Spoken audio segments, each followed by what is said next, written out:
Meus irmãos, vamos abrir a palavra do Senhor no texto de Paulo, primeira carta de Paulo a Timóteo, capítulo 6. Nós vamos ler 2 versículos. Eu acho que eu nunca preguei um sermão com 2 versículos, é a primeira vez.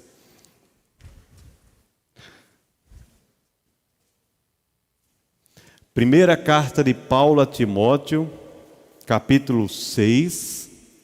Nós vamos ler os versos 1 e 2.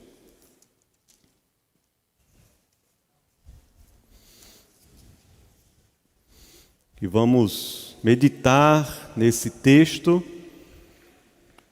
pensando aqui na postura do trabalhador cristão. A postura do trabalhador cristão nesse texto pela manhã. 1 Timóteo, capítulo 6, versículos 1 e 2. Diz assim a palavra do Senhor. Todos os servos que estão debaixo do jugo, considerem dignos de toda a honra o próprio Senhor, para que o nome de Deus e a doutrina não sejam difamados. Também os que têm senhor crente, não o tratem com desrespeito, porque é irmão. Pelo contrário, trabalhem ainda mais, pois ele, que partilha do seu bom serviço, é crente e é amado. Ensine e recomende estas coisas. Amém. Vamos orar mais uma vez. Senhor, lida aqui a tua palavra nessa manhã. Pedimos que o Senhor nos abençoe, que o teu Espírito ilumine a nossa mente, possamos ser instruídos, que o Senhor traga sobre nós a tua graça, teu Espírito, nos ajude em nossa fraqueza. Em nome de Jesus. Amém. Amém. Meus irmãos, a relação do crente com o mundo do trabalho nem sempre é harmônica. Não é verdade? Tem um ditado popular que muito se diz entre os chefes e líderes, infelizmente, para vergonha nossa, eles falam: não gosto de contratar crente. Para vergonha nossa.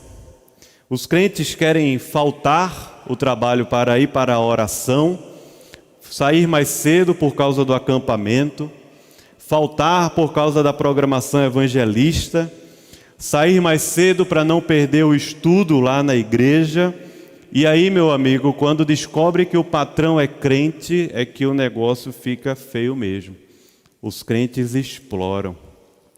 Eles pensam da seguinte forma: esse meu patrão, já que ele é crente, está buscando as coisas do alto, ele me entende. E dificilmente ele vai puxar minha orelha porque eu estou querendo ir para a igreja. A ética do trabalho no mundo evangélico mudou, infelizmente. Já foi objeto de estudo sociológico.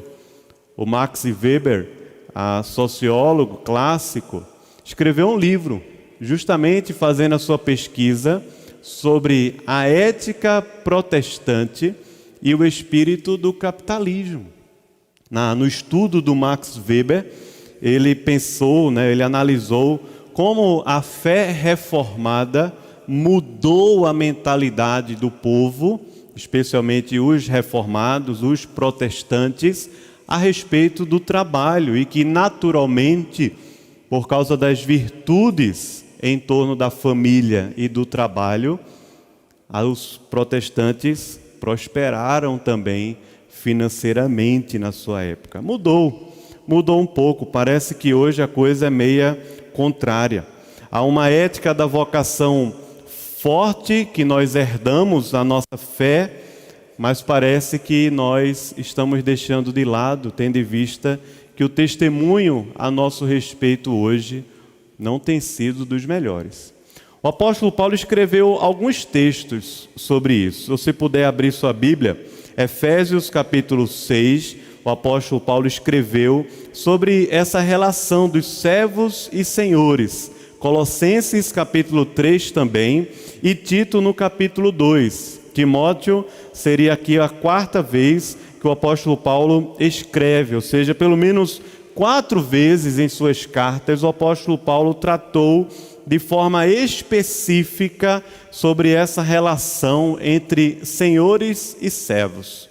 Em Efésios capítulo 6, o apóstolo Paulo diz: quanto a vocês que são servos, obedecei a vosso Senhor, segundo a carne, com temor e tremor, na sinceridade do vosso coração. Ele diz: obedeçam aos seus senhores como a Cristo, como se fosse a Cristo, não servindo para agradar a homens, mas como servos de Cristo, fazendo de coração a vontade de Deus, servindo de boa vontade como ao Senhor e não como a homens, certos de que cada um, se fizer alguma coisa boa, receberá isso outra vez do Senhor, quer seja servo, escravo, quer seja livre.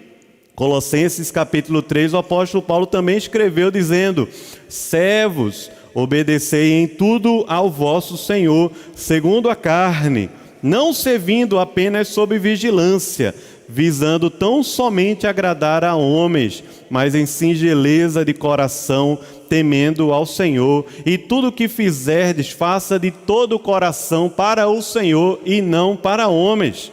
Em Tito, no capítulo 2, o apóstolo também escreve dizendo: quanto aos servos, que sejam em tudo obedientes ao seu Senhor, dando-lhe motivo de satisfação. Não sejam eles respondões, não furtem, pelo contrário, deem prova de toda fidelidade, a fim de ornarem em todas as coisas a doutrina de Deus, o nosso Salvador. Tito e Timóteo parecem ser aqui um paralelo. É interessante porque você talvez esteja ouvindo esse sermão, esses textos, e pensando assim: mas era bom que meu patrão ouvisse.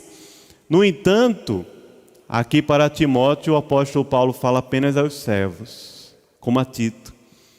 Apenas aos servos, aqueles que estão debaixo de autoridade. Uma outra coisa que é importante a gente frisar é que você talvez está ouvindo essa palavra servos, servos, servos, e sabe que naquela época essa expressão dizia respeito aos escravos. E é um motivo de dúvida para muitos a relação entre a Bíblia e a escravidão. Eu acho que vale a pena a gente colocar aqui algumas coisas ainda a nível de introdução. Quando lemos esses versículos, a expressão utilizada no grego é doulos, era a expressão para o escravo. De fato, havia escravos no mundo antigo. No entanto, a Bíblia nunca tratou os escravos como os povos ao seu redor. Há muitos versículos bíblicos, leis bíblicas, de cuidado, de tratamento e de limites dentro dessa relação de trabalho, que era bem diferente da qual nós aprendemos geralmente na história do Brasil, como aconteceu aqui. Diferente do nosso entendimento mais comum, a relação entre a Bíblia e a escravidão, ela não era baseada em raças. E também não tinha a ideia de o escravo ser uma propriedade absoluta do seu senhor. Não era essa a ideia. Na Bíblia nós encontramos no Antigo Testamento várias leis que previam a libertação dos escravos e até mesmo a pena de morte para aqueles que eram sequestradores e que, sequestrando pessoas, faziam delas seus escravos. No mundo greco-romano havia muita escravidão e grande parte eram prisioneiros de guerra. O historiador diz que em Roma, só em Roma, pelo menos 1/3 da população pertencia a essa classe social. Eles eram escravos. Talvez você tenha um interesse nessa área. Tem uma novidade para você. Nos últimos anos foram publicados 2 livros muito bons sobre a escravidão. Um do Tim Keller, chamado Racismo e Justiça à Luz da Bíblia, e o outro do John Piper, 2 bons livros para você poder estudar e aprender a respeito desse assunto. Do John Piper é O Racismo, a Cruz e o Cristão, a nova linhagem em Cristo. O próprio Tim Keller, ele diz que pelo menos 4 maneiras nesse livro, quando ele desmistifica essa ideia da escravidão associada ao racismo, como nós associamos bastante, ele diz que a Bíblia, pelo menos em 4 formas, é contra o racismo. E de fato é.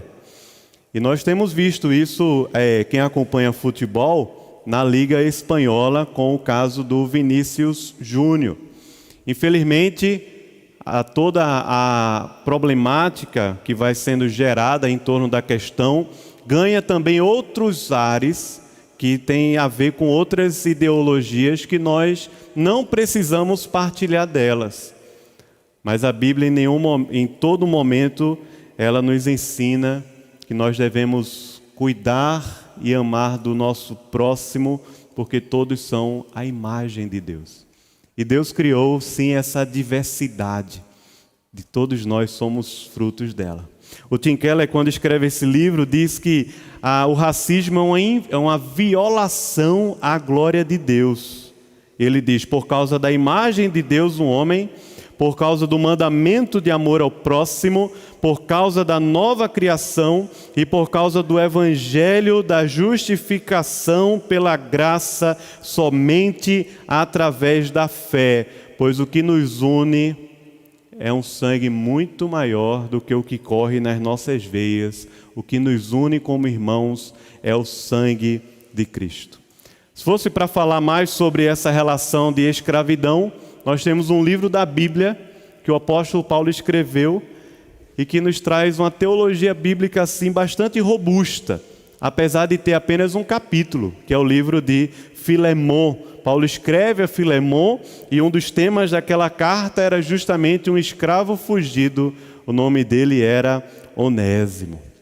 Na história da igreja, ou mesmo a Bíblia não tratando diretamente a questão da escravidão como um pecado, sim o racismo, mas não a escravidão, mas foi através da Bíblia que homens se levantaram na história para combater o racismo e a escravidão. Um deles foi o William Wilberforce, inglês, convivendo ali com o grande John Newton, vendo o seu potencial, porque ele era, diziam, um evangélico espiritualmente exuberante e doutrinariamente vigoroso.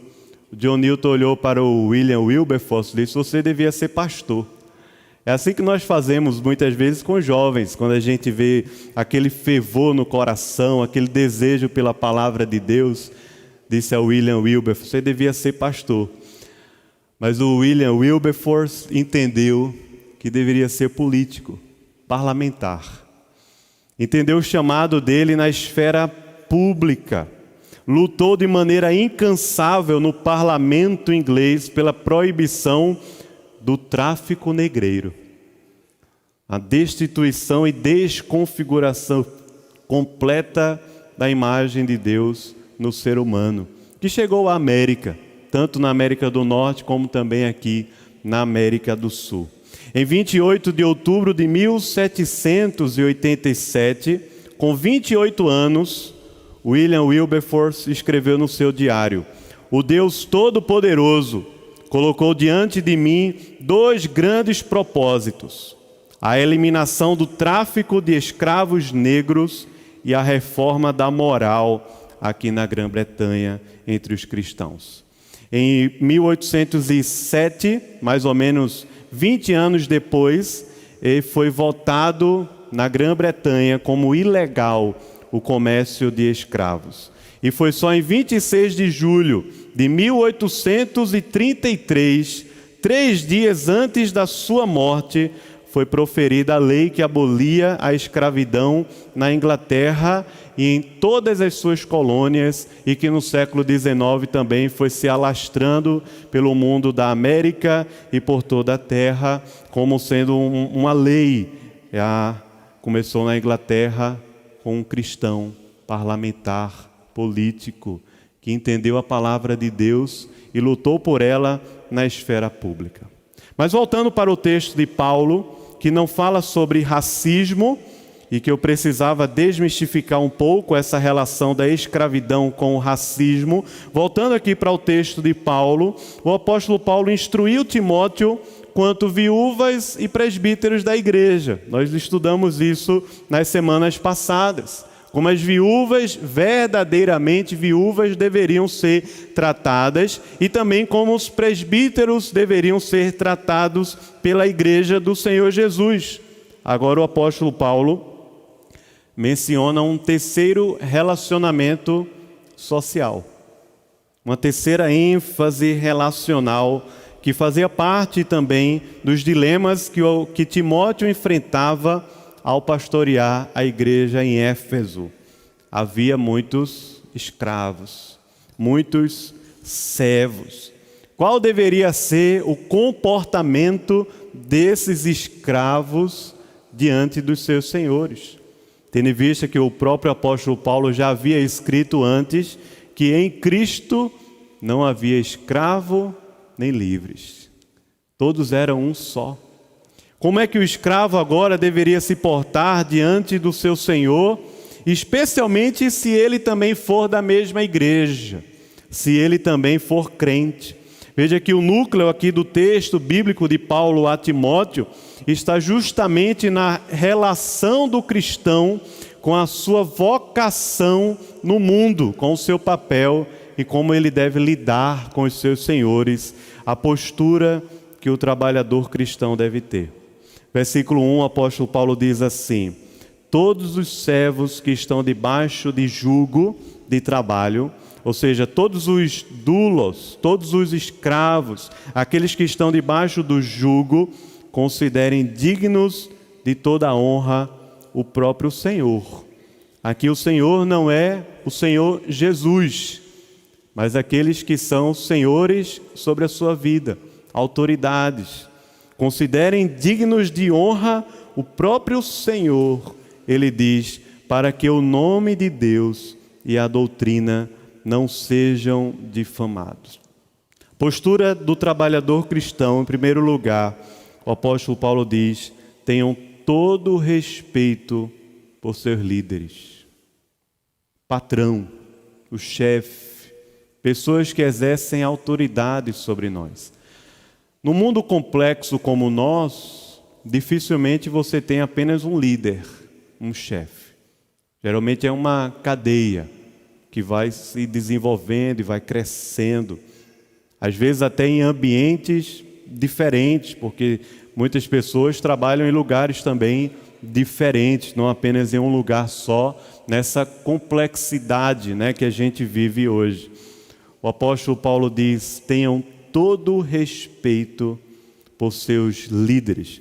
Aqui há um verbo no imperativo, que é uma ordem. Esse verbo é o considerar. Ele diz: considerem. De que forma? Dignos de toda honra. Considerem dignos e honrados, nós poderíamos dizer, aqueles que exercem autoridade sobre a vida de vocês. Aqui o apóstolo Paulo está falando de maneira geral. Todos os senhores, aqueles que exercem autoridade, sejam eles considerados dignos e honrados pelo nosso procedimento no trabalho, pela nossa vida, pela maneira como nós tratamos eles, e digo ainda mais, da forma como nós falamos a respeito deles. Eu acho que esse é o mais difícil, e que talvez pegue todos nós aqui. Porque às vezes a gente trata bem o chefe, porque sabe que se tratar mal, a coisa vai ficar feia. Mas por trás a gente janta, fala mal, difama, divulga, às vezes até inverdades a respeito dos nossos chefes, desonra eles publicamente. O apóstolo Paulo, quando ele está falando para considerar dignos e honrados, Aqui ele não diz assim, apenas quando estiver na frente deles, para seres bem recompensado. O apóstolo Paulo não, ele diz em qualquer lugar. Aqui a ideia é na totalidade do relacionamento. E o que está em jogo nessa questão não é a sua carteira de trabalho, não é o nosso salário, não é o benefício que a gente conseguiu a mais por causa daquela função. Aqui o que está em jogo não é o que a gente vai ganhar em troca. O que o apóstolo Paulo coloca em jogo aqui, ele diz assim, leia comigo mais uma vez, versículo 1. Ele diz assim, para que o nome de Deus não seja envergonhado e nem a doutrina do Evangelho seja difamada em nosso meio. O apóstolo Paulo pega pesado aqui, porque o que o apóstolo Paulo está querendo tratar não é apenas um comportamento que deve ser socialmente aceito, mas o que o apóstolo Paulo está querendo tratar é a integridade do nosso coração em nossos relacionamentos no mundo do trabalho. Por isso ele diz assim, para que o nome de Deus e a doutrina não sejam elas difamadas. A palavra doutrina, ela aparece pouco no Novo Testamento. 21 vezes apenas, didascalia. E dessas, interessante, das 21 vezes, 9 em 1 Timóteo. Está mal dividido, né? Porque o Novo Testamento tem 27 livros, 21 vezes a palavra, 9 em 1 Timóteo, 3 em 2 Timóteo e 4 em Tito, ou seja, nas cartas pastorais do apóstolo Paulo, a palavra doutrina aparece 16 vezes, apenas 5 nos outros 24 livros no Novo Testamento. De fato, havia uma preocupação com o apóstolo Paulo, especialmente na parte final do seu ministério. E essa preocupação era a respeito de um corpo doutrinário bíblico, que já estava sendo formado pelas cartas, pela doutrina dos apóstolos, como está lá em Atos, no capítulo 2, pelas cartas que já eram enviadas, inclusive do próprio apóstolo Paulo, pelos evangelhos que já eram escritos, alguns e já estavam sendo divulgados, como o evangelho de Marcos, por exemplo. Ou seja, há uma preocupação aqui do apóstolo Paulo quanto a um corpo doutrinário bíblico e fiel que precisava ser defendido e ensinado justamente contra os falsos ensinos, especialmente daqueles judaizantes, como também um pouco depois de como a filosofia grega estava atrapalhando o entendimento dos gentios quanto ao cristianismo. Então ele diz assim, honrem seus senhores, para que o nome de Deus não seja difamado, e nem mesmo a boa doutrina do Evangelho de Cristo Jesus. Segundo lugar, no versículo 2, a parte A, o apóstolo Paulo diz assim, não tratem com desrespeito aquele patrão crente. Aqui no versículo 2, o apóstolo Paulo trabalha um problema peculiar que surgiu com respeito aos escravos crentes que tinham senhores crentes. É da mesma igreja. Às vezes tem isso, né? A gente trabalha com pessoas que são da mesma igreja nossa. Eu já ouvi irmãos, graças a Deus não foi nessa igreja, então eu posso assim citar para ninguém ficar pensando quem foi, mas em outras comunidades, líderes, patrões que também disseram isso. Nós não contratamos pessoas da nossa igreja, que é complicado. Veja que o apóstolo Paulo está tratando isso lá. Timóteo, que era pastor em Éfeso, e o apóstolo Paulo está dizendo assim, está demonstrando que havia uma peculiaridade naquele texto, que não aparece em Efésios, também não aparece em Colossenses, quando o apóstolo Paulo escreve antes. Mas aparece aqui em 1 Timóteo, o apóstolo Paulo diz, também os que têm senhor crente, não o tratem com desrespeito, porque é irmão. Pelo contrário, ele diz, trabalhem ainda mais, pois ele que partilha do seu bom serviço é crente e é amado. Porque o patrão, ou melhor, o escravo crente poderia alimentar no seu coração a seguinte premissa: se meu senhor é realmente cristão, por que ele vai me manter aqui como escravo? O escravo crente e o senhor crente podia alimentar no coração a seguinte premissa: já que meu chefe é crente, não vou estar aqui me gastando no trabalho com excelência, eu quero me gastar lá na igreja.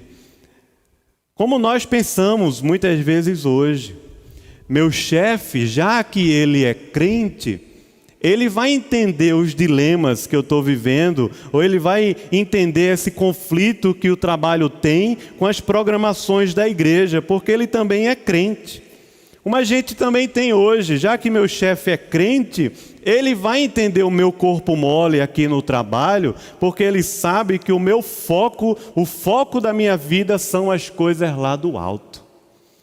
E assim a gente vai deturpando o Evangelho, a boa doutrina do Evangelho, a gente vai deturpando o nosso papel como vocacionados a sermos sal e luz nesse mundo que nós vivemos, através do trabalho também, que foi criado por Deus para vivermos nesse mundo. No versículo 2, há dois verbos aqui no imperativo, duas ordens. A primeira é o desrespeitar. Quando o apóstolo Paulo ele diz assim: os que não tratem os seus senhores com desrespeito. A ideia aqui é de desdenhar deles, menosprezar, desprezar. E alguns até dizem que quando se tem uma partícula negativa, juntamente com um imperativo, a força aqui é a força de lei, de mandamento. Não despreze o seu senhor, o seu líder, porque ele é crente. Pelo contrário, ele diz assim, o outro verbo no imperativo é trabalhem. E a palavra aqui no grego é da mesma raiz de escravo, doulos. Seria muito estranho a tradução para a gente se fosse escravizem-se ainda mais. Não soa bem para nós essa tradução. Sirvam talvez ainda mais. Mas a ideia do texto é justamente essa que é traduzida para a gente bem. Trabalhe mais ainda. Trabalhem ainda mais, porque se o seu patrão é crente, você tem um motivo a mais para ser fiel. Ele é seu irmão. Não é um motivo para ser infiel, é um motivo a mais para sermos fiéis. Não quer dizer que se o patrão não é crente, nós temos um motivo para sermos infiéis. Se o líder não for crente, nós temos um motivo para sermos desleixados. Não é isso. Mas o apóstolo Paulo disse, se ele for cristão, você tem um motivo a mais para ser fiel. Ele é crente, ele é irmão, ele é amado, ele serve a Deus junto com você nesse mundo. Ele partilha do seu bom serviço, da mesma vocação que você tem. Terceiro lugar, o apóstolo Paulo diz assim, na parte B do versículo 2, ensine e recomende essas coisas. O que o apóstolo Paulo diz na parte final do texto é: encoraje outros cristãos nessa mesma doutrina. Encoraje outros cristãos a terem essa mesma postura no trabalho. Ensine. Aqui são dois verbos no imperativo. O primeiro é façam a instrução. Ensinem, instruam as pessoas nesse mesmo caminho. A outra é recomende.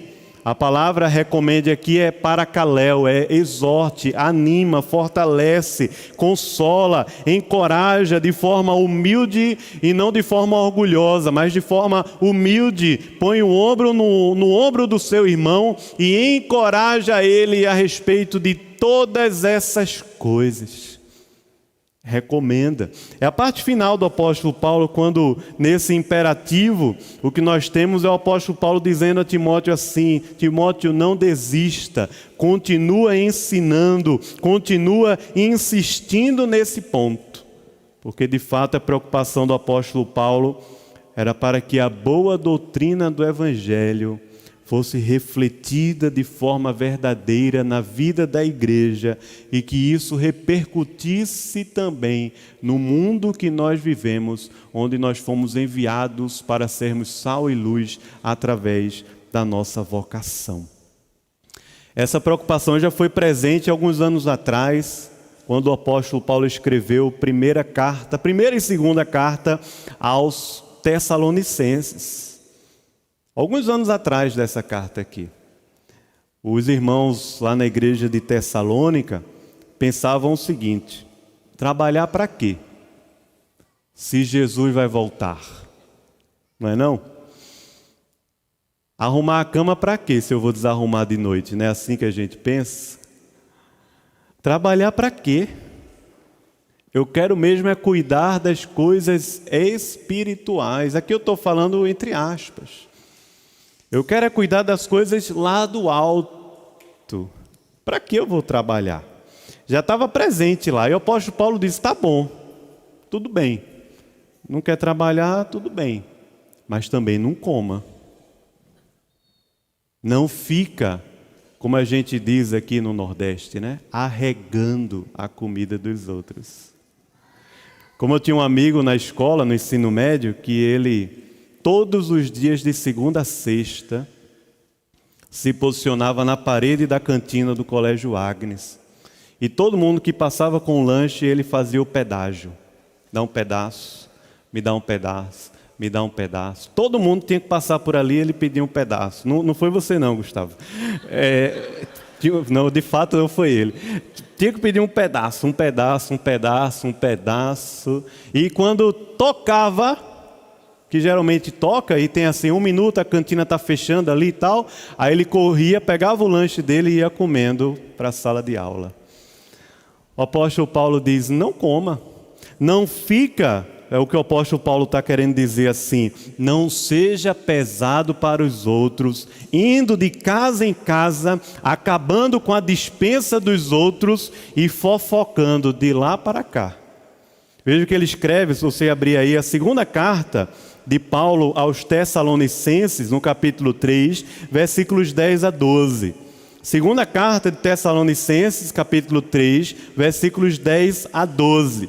O apóstolo Paulo diz assim, porque quando ainda convosco vos ordenamos isto, se alguém não quer trabalhar, também não coma, pois de fato estamos informados de que entre vós há pessoas que andam desordenadamente.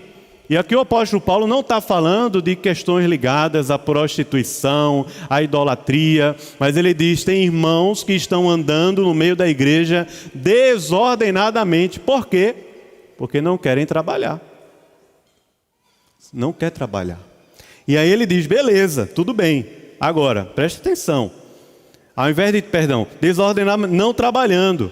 Antes se intrometem na vida alheia. Aí o apóstolo Paulo, tá bom, agora também não coma. A elas, porém, determinamos e exortamos, ou seja, uma ordem do apóstolo Paulo em Cristo Jesus, que trabalhando tranquilamente, comam o seu próprio pão.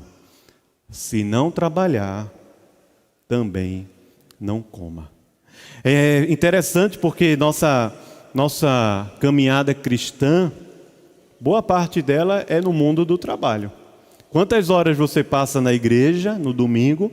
Quantas horas você passa trabalhando? Mesmo que seja em casa. Porque eu me lembro bem das palavras de Martinho Lutero, quando dizia que o trabalhador do campo, como o comerciante, como a dona de casa, como o pároco, ou seja, a pessoa que está na igreja, todos eles trabalham igualmente para Deus, para a glória de Deus. Mas nós estamos envolvidos nesse mundo do trabalho. E a nossa vida no mundo do trabalho é um testemunho para esse mundo que nós vivemos. Como nós nos relacionamos com os nossos afazeres diários, com as tarefas que nos são dadas, como nós nos relacionamos com os trabalhos manuais, com a rotina que nós levamos, a organização do nosso tempo, e fazemos isso tudo de forma sábia e para a glória de Deus. Mas nem sempre é assim, porque o nosso coração muitas vezes nos atrapalha e nós vamos criando expectativas e elas não são consumadas. E nós vamos criando também situações, e nesse mundo a terra é contra a gente planta uma coisa, quando vê, colhe espinhos e abrolhos, as coisas não funcionam tão bem. É uma dor imensa na nossa missão nesse mundo, seja para o homem ou seja para a mulher. As coisas não funcionam de forma assim tão bonitas e perfeitas. É difícil. Nós enfrentamos lutas, enfrentamos pessoas que querem muitas vezes nos derrubar. Nós enfrentamos situações assim difíceis de fofoca no mundo do trabalho. Nós nos sentimos injustiçados porque é nos demandado uma coisa e é diferente daquele outro que é demandado uma coisa menor, e o nosso patrão, a gente acha que ele não é digno de ser o nosso patrão, e a gente começa a se envolver em um bocado de situações que o nosso coração vai nos levando, contrário ao que o apóstolo Paulo diz nesse texto aqui. Uma palavra especial aos que são mais jovens: trabalhem. Trabalhem. Sejam fiéis em tudo o que o Senhor tem colocado nas suas mãos. Se o seu trabalho hoje, com a graça de Deus, porque os seus pais ainda permitem e têm condição, é estudar numa universidade, se é essa a sua missão hoje, façam isso com todo o seu empenho para que você não dependa mais dos seus pais. Pelo contrário, você possa ajudá-los. Trabalhe.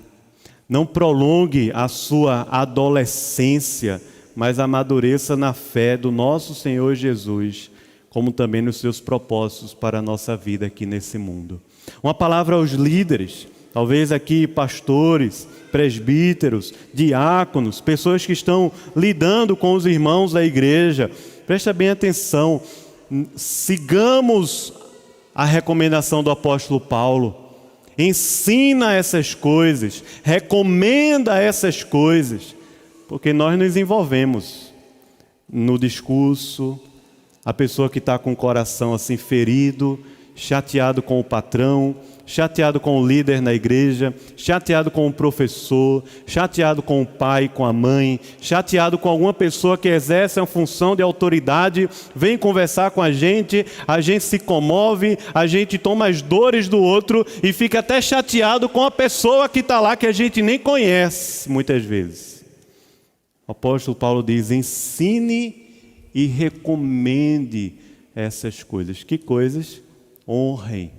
Trate com dignidade e honra seus pastores, seus professores, seus líderes, seu pai, sua mãe e todos que o Senhor colocar como autoridade, chefes no trabalho, supervisores, facilitadores. Nós temos tanta linguagem, tantas palavras para expressar tudo isso. Inclusive a esposa respeite e honre ao seu marido, fazendo como Sara, que lidava com Abraão como sendo o seu Senhor, como a Cristo, como o apóstolo Paulo diz. Tudo isso é reflexo do 5º mandamento. No nosso breve catecismo de Westminster, perguntas 63 e 64, veja o que ele nos diz. Qual é o 5º mandamento? É a pergunta. O 5º mandamento é: honrarás a teu pai e a tua mãe, para teres uma dilatada vida sobre a terra que o Senhor teu Deus há de te dar. Êxodo 20, 12.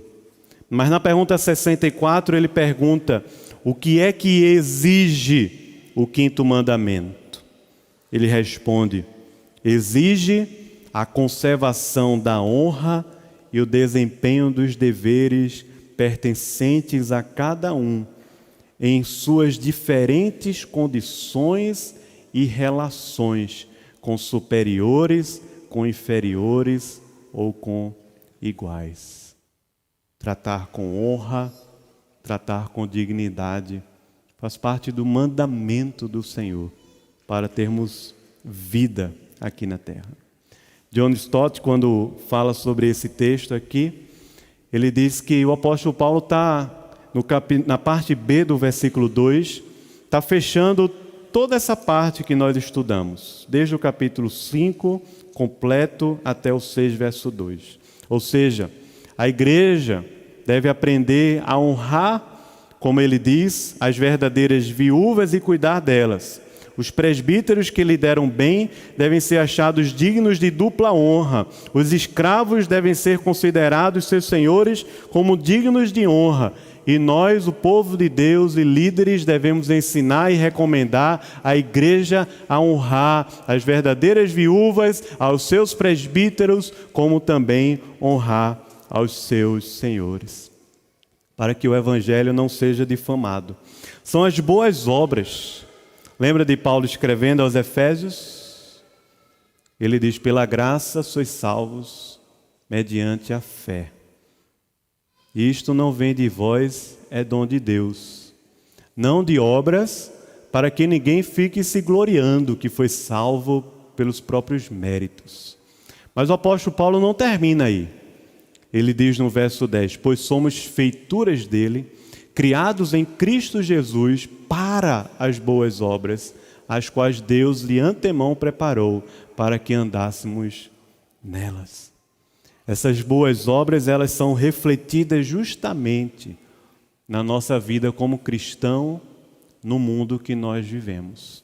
Na postura que temos como cristãos no mundo que nós vivemos. Entre os nossos vizinhos, dentro da nossa família, entre os nossos vizinhos, na escola, universidade, no trabalho, no trânsito, nas relações com o poder público, em todos os relacionamentos que nós temos nesse mundo caído. É lá que as boas obras são refletidas. As boas obras que o Senhor preparou para de antemão andássemos nela. Eu acho tão bonito quando a confissão de fé fala sobre isso.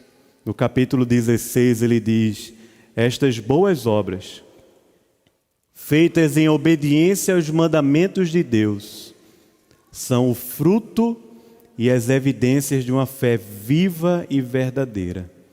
Por elas os crentes manifestam a sua gratidão.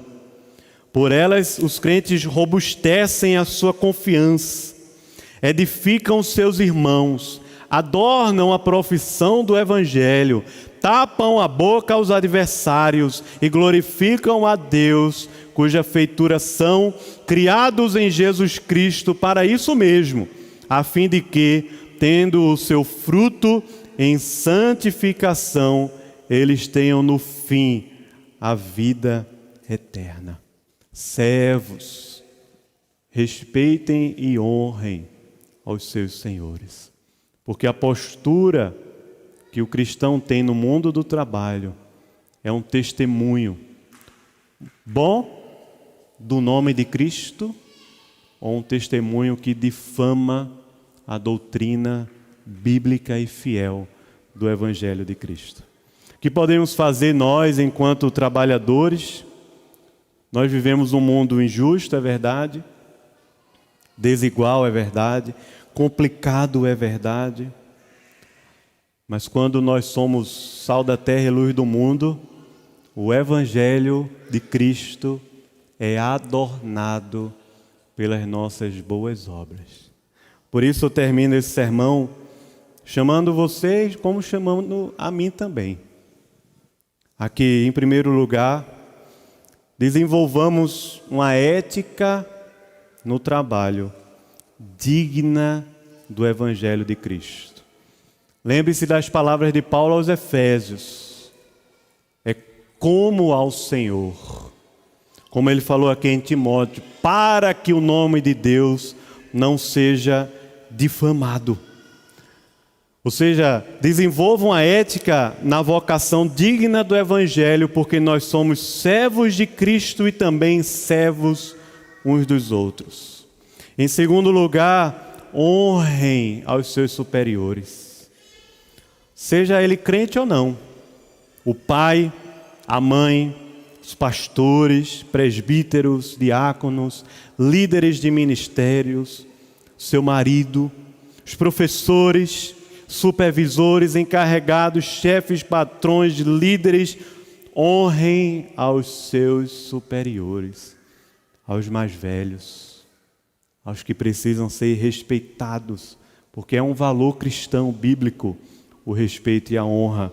Terceiro lugar, trabalhe com excelência, tanto em pequenos projetos como em grandes. Mas não é porque eu vou trabalhar com excelência no pequeno, na expectativa de receber o grande, o montante. Mas porque quando somos fiéis a Deus no pequeno, nós também somos fiéis a Deus no grande. Se o Senhor assim quiser, que os grandes projetos entrem nas nossas mãos. Seja fiel.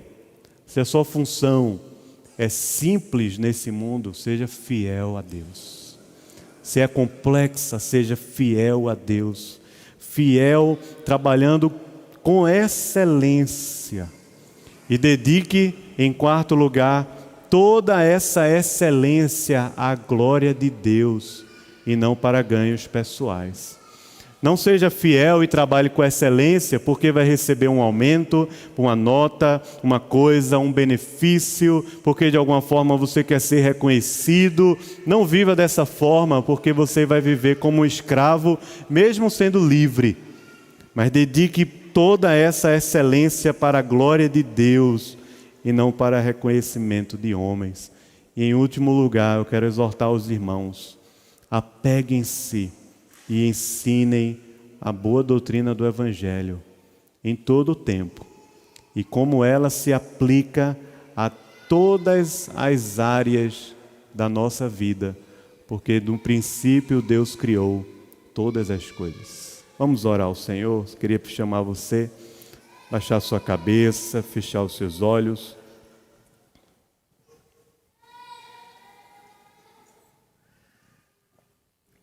Pedirmos ao Senhor a sua graça para sermos encontrados fiéis, mesmo quando perseguidos, no mundo do trabalho, até mesmo na igreja, sejamos encontrados fiéis.